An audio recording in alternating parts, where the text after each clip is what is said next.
Three, two, one. Wow, amazing! 揺れた世界にまだ僕は人を見えなくなって見つめないで僕の心は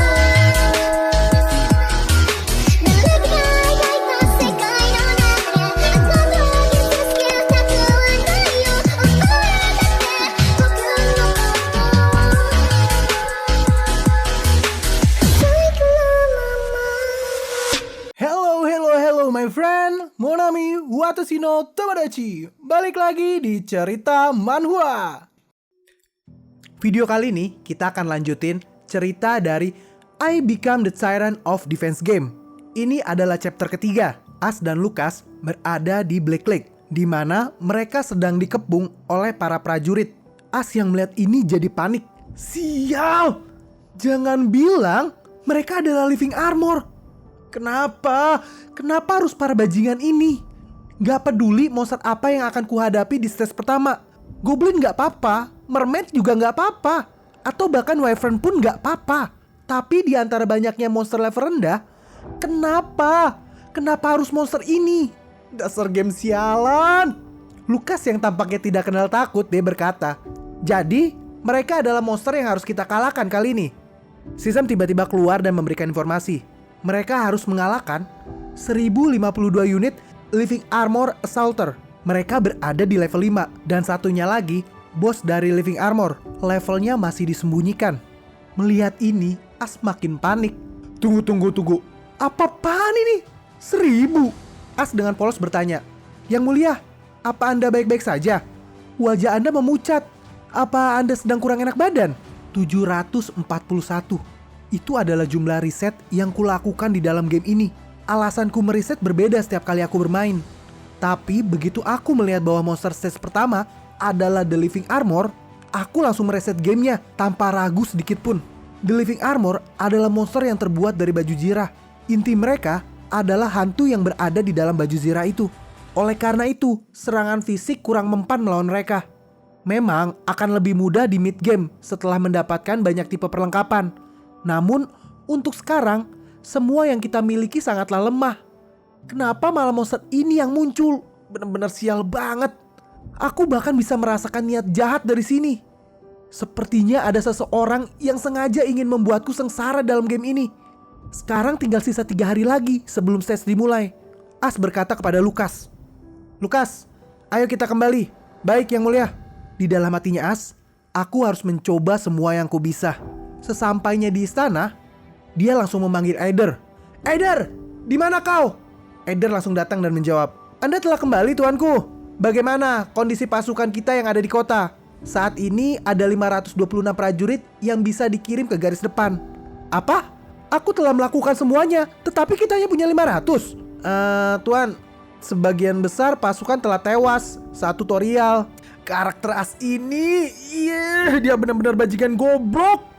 Ya udah, berapa banyak prajurit yang bisa kita rekrut lagi? Semua tentara bayaran yang telah tiba di kota telah kita pekerjakan. Jadi, kau bilang kalau sudah tidak ada prajurit lagi? Benar, setidaknya di kota ini. Oke, kalau begitu, kirim patroli ke kota terdekat untuk meminjam pasukan. Katakan kalau aku berjanji akan memberikan mereka gaji mingguan 2 kali lipat dari biasanya. Baik yang mulia. Dan kirim pembawa pesan ke kerajaan utama.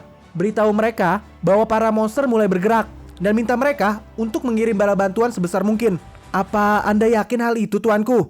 Tidak apa-apa, panggil mereka ke sini. Baik, tuan. Meminta bantuan dari kerajaan mengakibatkan sebuah event fatal yang akan terjadi nanti. Aku nggak punya pilihan lain. Untuk saat ini, aku harus selamat. Oh, ini juga. Panggil semua tukang kayu, tukang batu, pandai besi, dan ahli kimia yang ada di kota ini. Oh, enggak. Abaikan yang tadi aku omongin. Suruh mereka wajib militer.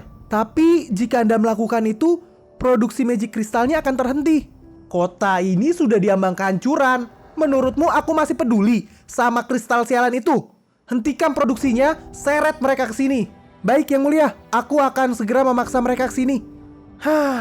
Tingkat kesulitan game ini sekarang sudah tidak normal. Aku selalu bersikap ragu-ragu selama ini. Tetapi sepertinya sudah tidak ada ruang untuk kemewahan semacam itu. Semakin sulit sebuah game, maka variabel yang dibutuhkan juga meningkat. Ash membuka sistem. Lalu dia meyakinkan diri untuk mengambil kelasnya, Beginner Commander. Oke, aku memutuskan untuk bertaruh. As akhirnya memilih untuk mengambil kelas itu. Selamat, kelasmu telah diganti ke Beginner Commander.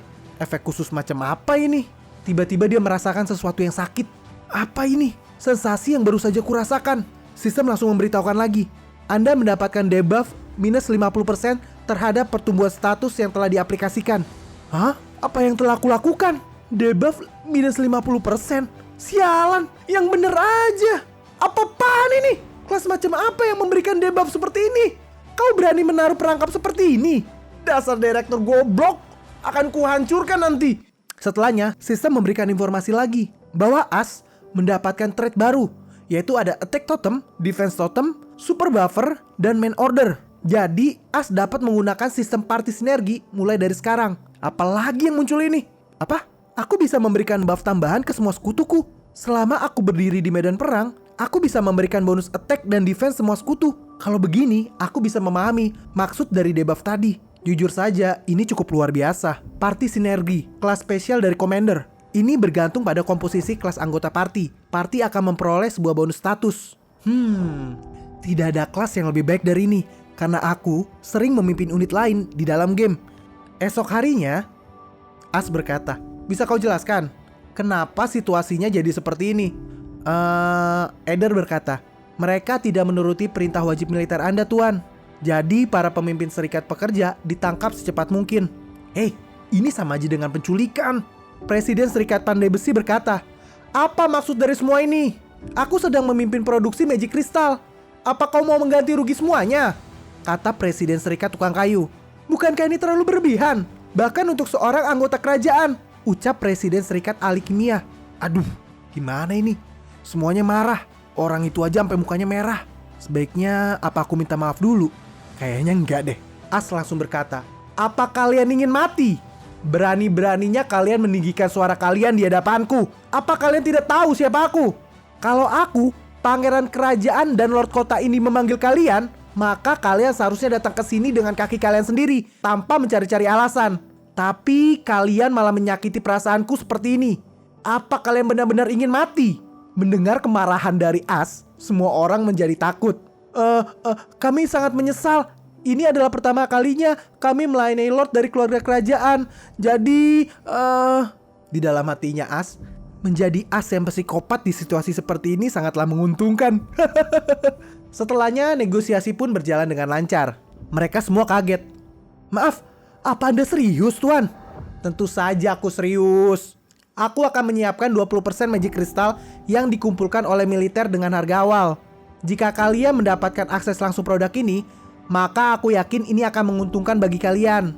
Mari kita berdagang satu sama lain secara langsung. Sebagai gantinya, jika aku menyuruhmu, maka kalian akan memprioritaskan produksi suplai militer mulai sekarang. Tentu saja, biaya produksinya akan kubayar. Bagaimana menurut kalian? Tawaran yang menarik bukan? Aku menggoda mereka dengan uang dan bunga. Ini adalah negosiasi terbaik yang bisa kulakukan sekarang. Semua orang itu langsung berkata, aku setuju, ayo kita coba. Kapan kami bisa memulainya? Dunia boleh berbeda, tapi ada satu hal yang tetap sama. Yang paling bisa dipercaya adalah keuntungan uang. Uang selalu bisa diandalkan. Sistem memberikan informasi lagi. Stage pertama akan terbuka dalam 2 hari 13 jam lagi. Kali ini As mengumpulkan anggota partinya. Aku yakin kalian semua telah mendengar penjelasan kasar dari Lukas tentang situasi ini. Para monster, atau lebih tepatnya ribuan unit living armor, saat ini sedang menuju ke kota ini. Mereka diperkirakan akan sampai dalam 2 hari dari sekarang. Semua orang selain mereka berdua tampak kaget.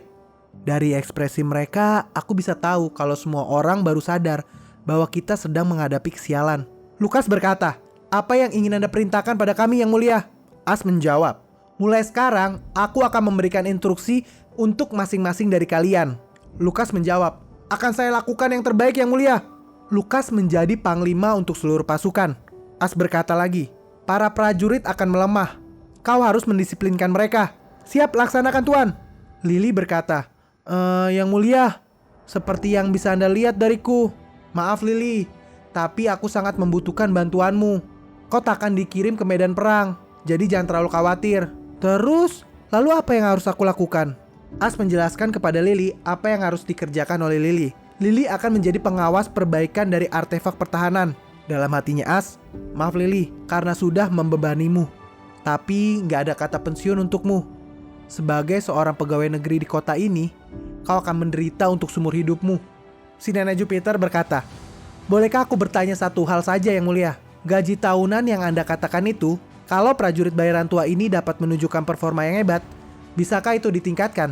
Di dalam hati As, dasar nenek-nenek mata duitan, trade-nya yang tergila-gila dengan uang, terutama emas itu benar-benar sama seperti yang kulihat di dalam game. Sialan. Jadi, nenek ini memiliki trade, yaitu gold bug. Dan trade itu nggak bisa dinonaktifkan. As menjawab permintaan dari nenek ini. Tentu, aku akan meningkatkannya berdasarkan performamu. Hehe, kalau begitu, Anda harus sudah mulai memikirkan kenaikannya untuk di tahun depan yang mulia. Anda nggak mungkin menemukan prajurit bayaran lain yang bisa menyelesaikan pekerjaan sebaik diriku. Jupiter ditugaskan sebagai kapten dari pasukan operasi khusus. Setelah itu, As memberikan sesuatu kepada Demian. Ambil itu Demian, aku sudah menyiapkannya untukmu. Yang mulia, itu adalah normal crossbow berlevel 10. Dia mempunyai attack sebesar 10-15 poin. Kalau itu adalah perintah Anda yang mulia, akan aku coba. Demian ditugaskan sebagai penembak jarak jauh. Dia kelihatan agak ceroboh. Tapi, mempertimbangkan betapa baiknya dia menembakkan menggunakan mana cannon, dia pasti akan cepat terbiasa dengan itu. As bertanya kepada Demian, Demian, apa yang terjadi dengan kacamatamu? Apa kau memutuskan untuk tidak menggunakannya lagi? Demian menjawab, iya, sejujurnya penglihatanku terlalu bagus.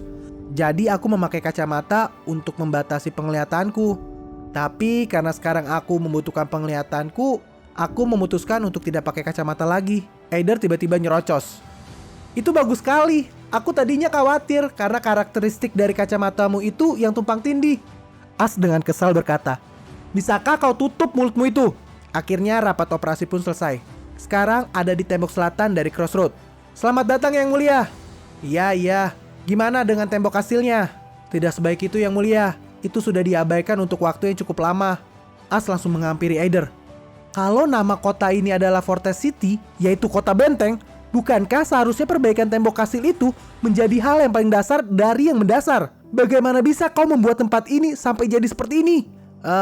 Itu karena kita tidak memiliki dananya, kata Eider menjawab. Karena kemunculan monster kian berkurang, produksi dari Magic Crystal juga jadi menurun.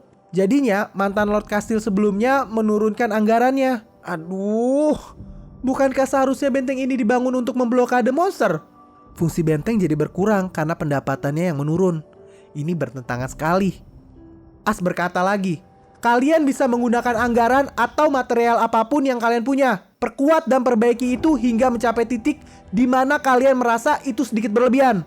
Apa kalian mengerti? Orang-orang itu menjawab, baik yang mulia. Mulailah bekerja. Monster bisa saja muncul dari sekarang. Lalu As beralih ke workshop kayu. Aku yakin kau sudah mendengar keseluruhan ceritanya. Apa yang akan kalian buat selama 3 hari ke depan adalah sebuah tembok. Tembok yang cukup tinggi yang bisa memblokir jalan. Maaf yang mulia, karena harus mengatakan ini. Tapi para monster akan bisa dengan mudah menghancurkan tembok kayu. Sulit bagiku untuk bisa membayangkan bagaimana fungsi dari tembok ini dengan benar. Udah, yang kubutuhkan itu bukanlah tembok kuat yang bisa mencegah mereka masuk untuk selamanya. Terus apa? Yang perlu kau lakukan itu cuma membuat tembok kayu sesuai dengan yang kuperintahkan. Tembok yang sangat-sangat tinggi dan juga sangat amat kokoh. Gimana? Kau mengerti? Udahlah. Berhenti nanya mulu, udah mulai kerja aja. Dengan 2 hari yang tersisa, mereka mempersiapkan segalanya. Persiapan pun berjalan dengan lancar. Waktu terus berlalu dan akhirnya hari kedatangan monster pun tiba. Tembok selatan Crossroad. Stage pertama akan dimulai dalam 30 menit lagi. Seorang pengintai memberitahukan, mereka sudah terlihat. Genderang perang pun dimainkan. Ribuan living armor bergerak menuju benteng. As membukanya dengan berkata, tidak perlu takut. Monster-monster itu hanyalah serangga yang berjumlah banyak. Sebaliknya, kita adalah pasukan terkuat di bagian selatan dari kerajaan. Sebenarnya itu nggak benar. Mereka adalah monster terburuk untuk dihadapi di awal permainan, living armor. Dan sebaliknya, kita hanyalah sekelompok prajurit bayaran yang terdiri dari orang tua yang sudah pensiun dan anak muda yang tidak berpengalaman. Tapi hal ini nggak mungkin aku beritahukan kepada mereka. As berkata lagi, persiapan untuk pertempuran pertahanannya sudah sempurna. Dan peralatan kita juga dalam kondisi yang terbaik. Kita pasti bisa menghentikan mereka. Lagi-lagi ini adalah sebuah kebohongan. Nggak peduli sebanyak apa uang yang sudah aku keluarkan, persiapannya masih tetap aja kurang. Aku telah banyak meneriakkan omong kosong. As berkata lagi kepada para prajurit, cukup ikuti saja perintahku. Maka malam ini kita akan bisa bersulang atas kemenangan kita. Sebenarnya satu-satunya orang yang harus khawatir di sini adalah aku. Semoga aja Jupiter itu berhasil. Apakah kita bisa menyelesaikan stage ini atau enggak? Itu setengahnya bergantung pada Jupiter. Di sisi lain, di kelompoknya Jupiter berkata, ini sudah waktunya. Ayo kita mulai para pemula. Kelompok Jupiter menggunakan kuda menuju arah musuh. Seluruh monster memiliki satu tujuan dalam setiap tindakannya, yaitu untuk membunuh manusia yang ada di hadapannya. Kalau tidak ada halangan, mereka akan bergerak melalui jalur yang terpendek, yang berarti kita sudah jelas tahu jalur mana yang mereka akan ambil. Jebakan pasti akan bekerja melawan mereka. Jebakannya tidak bisa digali terlalu dalam, karena waktu kami yang terbatas. Setelah beberapa musuh masuk dalam jebakan, As langsung berteriak, Jupiter, lakukan sekarang! Dengan wajah sombongnya, Jupiter berkata, baiklah kalau begitu, waktunya untuk melakukan tugas yang aku dibayar untuk melakukannya. Dia menggunakan skill pertama, yaitu Bleaching Zone. Para monster yang terjatuh ke dalam jebakan terkena oleh petirnya, tapi monster itu masih bisa hidup dan mulai memandang Jupiter. Jupiter dengan sewot berkata, apa yang kalian lihat-lihat? Hormatilah sedikit kepada yang lebih tua. Dasar kalian monster yang gak tahu sopan santun. Malam ini kita akan makan armor goreng. Pastikan kalian mengunyahnya dengan benar anak-anak. Jupiter mengeluarkan skillnya lagi, yaitu Bleaching Again. Gak ngerti kenapa nama skillnya gini amat. Di dalam hatinya As, skill pertamanya meninggalkan tanda pada musuh yang terkena hit, dan skill keduanya memberikan serangan tambahan pada musuh yang memiliki tanda. Sudah lebih dari 50 monster telah terbunuh. Jupiter, kau memang luar biasa. Namun sejak awal jumlah mereka ada 1000. Serangan itu tak lebih dari sekedar goresan kecil bagi mereka. As memberi aba-aba lagi kepada Jupiter. Kau boleh mundur sekarang, Jupiter. Jupiter pun langsung memerintahkan anggotanya. Ayo, mari kita segera mundur. Kelompok Jupiter langsung bergerak mundur. Cepatlah anak-anak, kalian jangan melihat ke belakang dan teruslah bergerak. As melihat semua situasi itu dan dia berpikir, ini berjalan sesuai rencana. As langsung memerintahkan kembali pasukannya. Lakukan apa yang aku perintahkan. Semuanya bersiap. As melihat para monster semakin dekat dengan kelompok Jupiter. Ayolah, tinggal sedikit lagi. Tapi akhirnya kelompok itu berhasil melewati dinding pertahanan pertama, yaitu dinding kayu. Bagus Jupiter. Dinding kayu yang dibentangkan itu membuat para monster tidak memiliki jalan lain selain jalan lurus menuju arah benteng. Selamat datang. Ini kali pertama kalian melihat tembok yang seperti ini kan? Kalian mau apa sekarang? Jalan memutar atau menghancurkan temboknya? Aku tahu kalian cuma punya satu pilihan. Bunuh manusia yang ada di hadapanmu. Benar begitu bukan? Dasar monster bodoh. Kalau aku memblokir jalan sepenuhnya, kalian akan menghancurkan temboknya dan terus bergerak maju. Mereka pasti akan mencoba untuk mencari celah yang sempit. As memberikan komando lagi. Para prajurit, bersiaplah untuk menembak. Karena monster ini mengambil jalan yang sempit, barisan mereka semakin dempet dan pergerakan mereka semakin menurun. As berkata lagi, kalian sudah menunggu cukup lama para prajurit. Jangan beri mereka ampun. Cepatlah tembak. Meriam yang sudah dipersiapkan oleh mereka mulai ditembakkan ke arah Living Armor. Living Armor menjadi sasaran yang empuk. Ini merupakan salah satu strategi dasar di dalam defense game. Jalur paksaan yang membuat zona pembunuhan. As terus memerintahkan kepada para prajurit untuk tidak berhenti melakukan tembakan. Demian bertanya kepada As, apa hanya ini yang harus terus-terus kita lakukan? Para monster itu nggak bisa lewat dari sana kan? As menjawab, tidak, ini masih belum berakhir. Di saat As berkata seperti itu, para Living Armor mulai mengangkat perisai mereka. As yang melihat itu berkata, tentu saja ini sama sekali belum berakhir bagi mereka. Para bajingan ini sangat tangguh. Nah, gimana? Kalian pengen tahu lagi nggak nih? Gimana caranya As untuk membasmi para Living Armor ini? Tapi sayangnya, video untuk chapter kali ini telah berakhir. Kita akan lanjutkan lagi di chapter berikutnya. Biar gue semangat untuk membuat video, jangan lupa untuk share video ini di sosial media kalian. Biar makin banyak yang nonton dan gue semakin semangat untuk membuat videonya. Jangan lupa untuk subscribe channel ini dan nyalakan tombol lonceng notifikasinya agar kalian tidak ketinggalan video-video gue berikutnya. Salam dari gue Keltam, sampai jumpa and bye-bye.